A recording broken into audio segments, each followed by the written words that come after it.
Hi everyone, welcome back to your physics classes. It's Divya here with class 10 physics.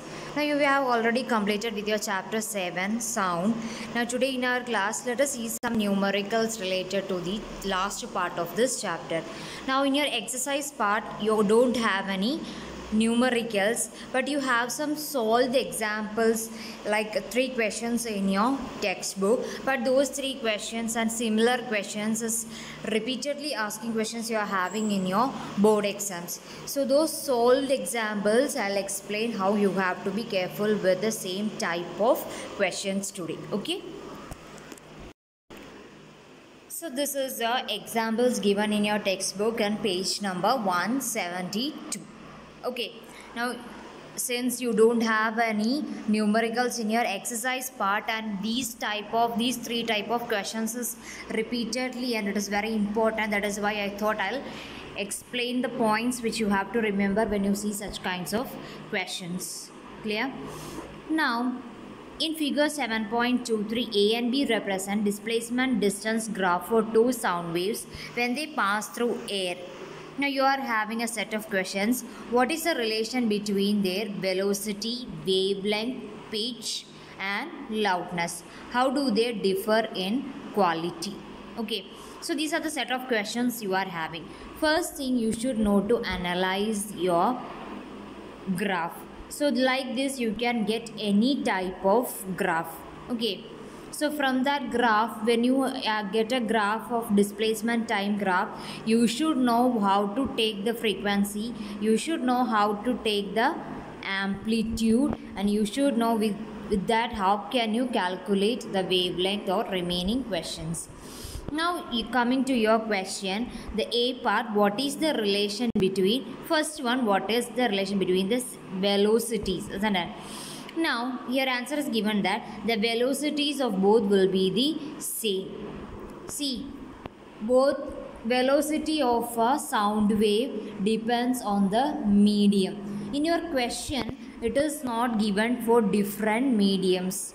Okay, so it is given when they are passing through air. It is specifically given when they are passing through air. So if you are getting such questions, if it is being asked about velocities, see whether it is passing through the same medium.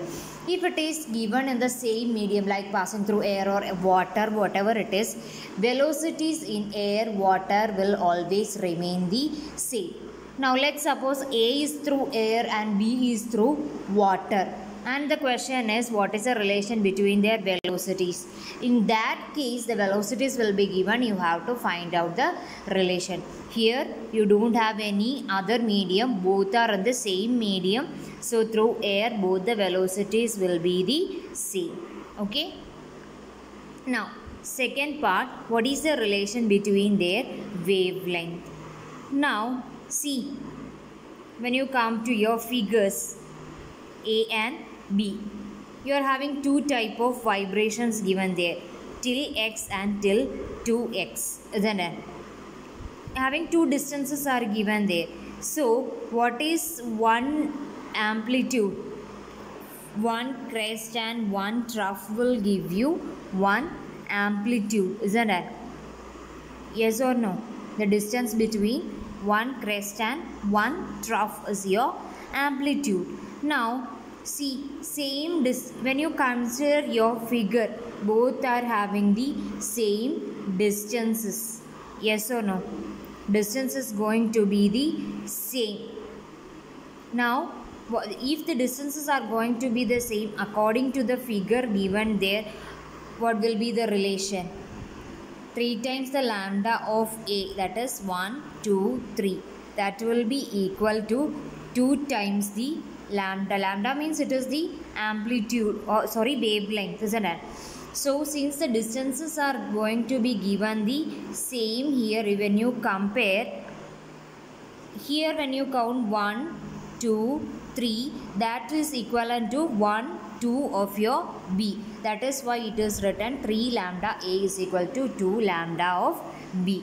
So whenever you are asked to compare two values, always you used to take the ratios. Lambda and lambda will get cancelled. The ratio you are going to get it will be 2:3.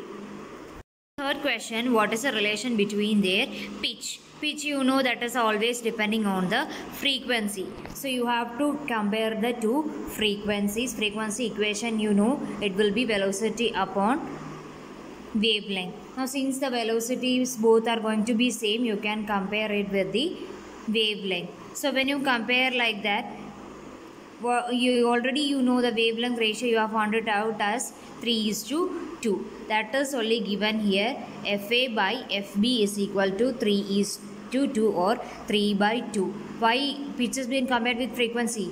Frequency is the factor that determines the pitch. Now that accordingly, what will be 3/2 will be 1.5. Now frequency of A will be 1.5 times that of B, or you can say that pitch will be 1.5 times that of B. Okay. Why you have taken frequency here for pitch? Because to determine pitch, the factor affecting pitch is frequency. So whatever is the frequency, accordingly only you can determine the pitch also.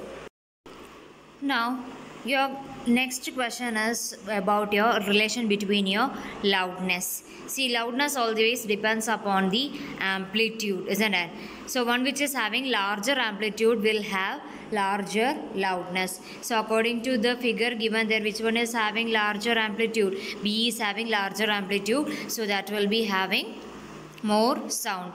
Now since loudness is directly proportional to square of the amplitude, that is the relation you are having. So accordingly you find the values. Okay. Now how do they different their quality? The two waveforms are the same. I told you both waveforms are going to be the same because they are traveling through air only. So both will have same quality only. Now question number 2, frequency is given, wavelength is given. You are asked to calculate the speed of sound. That is a direct question. You are having the equation V is equal to frequency into wavelength. You can calculate. Come to the second part. What difference would be felt by a listener between the above sound and another sound traveling with same speed but of different wavelength? Okay, speed will be the same but wavelength will be the different. What will be the difference you are going to have? In that case you need to find out the frequency, isn't it? Now speed you are having, wavelength is given in the second part. You find out the frequency and accordingly you can write what is the difference between the given frequency. Okay, so one which is having higher frequency will be more shriller, lower frequency will have low shrilling voice. That is what you have to find out. Now the last question you are having, this is the last set of questions. Many a times it is a different type of repeatedly asked questions. That is the ratio of amplitude will be given. You will be asked to find out the ratio of their loudness and pitch. Now loudness, it is directly proportional to the square of the amplitude. Accordingly you can find out the ratio of their loudness. Now second case, pitch. Why the pitch is given to be the same? Why pitch is given to be the same? See, pitch only depends on frequency. It never depends on the amplitude, isn't it? So nothing about frequency is given there. Since it does not depend on amplitude, both will be the same. If both the quantities are same, automatically ratio will be the same. So this type of questions you can expect for your exam. Be prepared, be careful, read the question carefully and then go for answering. Okay, so with this I am going to wind up with today's class. As a homework you can complete your exercise. With this the whole chapter is finished now. Till we see in the next class, take care, bye bye, stay safe.